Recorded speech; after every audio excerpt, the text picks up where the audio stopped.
Hello friends, तो केमन आছো তোমরা সবাই? আশা করছি তোমরা খুব ভালো আছো। আমিও খুব ভালো আছি। তো আজকে আমি তোমাদের সাথে শেয়ার করব খুব সহজ পদ্ধতিতে একটা বিরিয়ানি রেসিপি। দেখো, আজকে বাইরে বৃষ্টি হচ্ছে, বেশ ঠান্ডা ঠান্ডা ওয়েদার। তো সবাই খিচুড়ি খায়, আমাদের বিরিয়ানি খেতে ইচ্ছা হচ্ছে। তো চলে এসে দেখা যাক। তো এখানে বিরিয়ানির মেন ইনগ্রিডিয়েন্টস চিকেন। সেই চিকেনটাকে মা একটা বাটির মধ্যে ঢেলে নিল। মা ততক্ষণ চিকেনটা একটু ঠিকঠাক করুক, ততক্ষণ তোমাদেরকে এটা দেখাই। এই দেখো, এটা আমাদের গাছের কুমড়ো ফুল। কি সুন্দর হয়েছে না? এটা দিয়ে আমি বড়া খাবো, আমার তো খুব ভালো লাগে। ছাড়ো ওসব কথা। মা এখন জল দিয়ে চিকেনটাকে ভালো করে ধুয়ে নিয়ে চলে এলো। এবার হবে ম্যারিনেট, যেটা মেন। তার জন্য দিয়ে দিল 2 চামচ মতো লঙ্কার গুঁড়ো, এরপর দিয়ে দিল 2 চামচ হলুদ গুঁড়ো, এরপর দিয়ে দেবে আদা রসুন আর পেঁয়াজের একটা পেস্ট, এরপর দিল জিরে গুঁড়ো, তারপর এটার মধ্যে দিয়ে দেবে নুন আর দিয়ে দিল বিরিয়ানি মশলা, এরপর দিয়ে দেবে এটার মধ্যে দই, মানে টক দই, হ্যাঁ জানোই তোমরা। এবার এটাকে সবগুলোকে একসাথে ভালো করে মেখে এটার মধ্যে দিয়ে দিল গোলাপ জল 1 ঢাকনা মতো, মানে 1 চামচ মতো, ওই যাই হোক। তারপরে চিকেনটাকে কিছুক্ষণ রেস্টে রেখে দিল। এবার বিরিয়ানির চালটাকে ধুয়ে সেটাকে ভিজিয়ে সেটাকেও মা রেখে দিল। এবার একটা কড়াইয়ের মধ্যে জল দিয়ে ডিম আর আলুটাকে সেদ্ধ হতে দিয়ে দিল।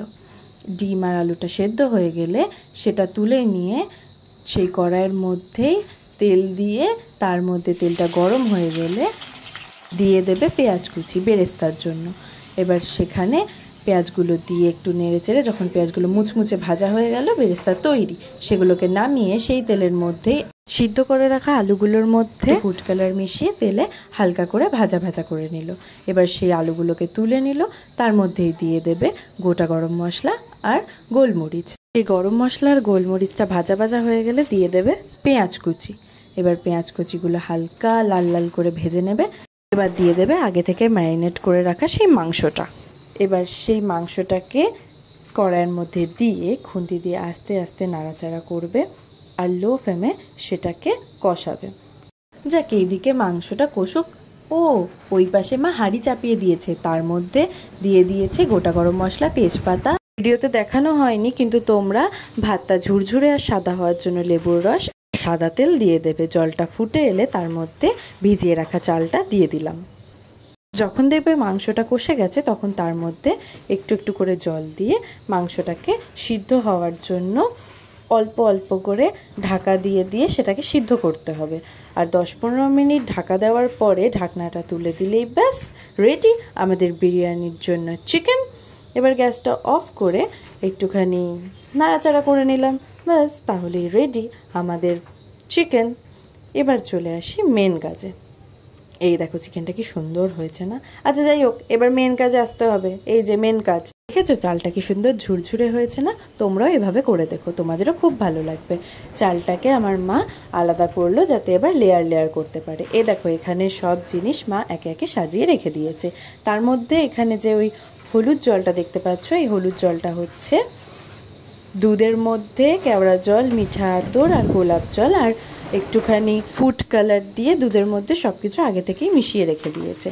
এবার দেখো কি সুন্দর মা লেয়ার লেয়ার সব করবে।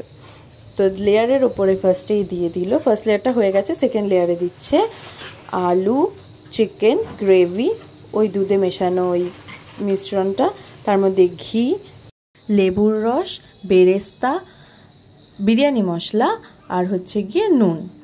এরপর এটার উপর আবার একটা সেম লেয়ার করা হবে আর সেটার মধ্যেও সব কিছু সেম জিনিস দেওয়া হবে। এবার তার উপরে সব ডিমগুলোকে দিল আর তার মধ্যে দিয়ে দিল বাকি সব জিনিস, ওই যেগুলো যেগুলো বললাম আর কি। বাবা, আমি তো ভুলেই যাচ্ছি এত কিছু বলতে বলতে। তো এরপর সব কিছু দেওয়া হয়ে গেলে ঢাকনা চাপা দিয়ে গ্যাস অন করে তার মধ্যে একটা চাটু বসিয়ে তার উপরে বিরিয়ানির হাঁড়িটাকে বসিয়ে দিল। এখানে আমরা দিলাম শিলনোড়া। এই জায়গায় অনেকে আটা বা কাপড় দিয়েও মুখটা বন্ধ করে দেয়, কিন্তু আমরা শিলনোড়াটাই ব্যবহার করলাম।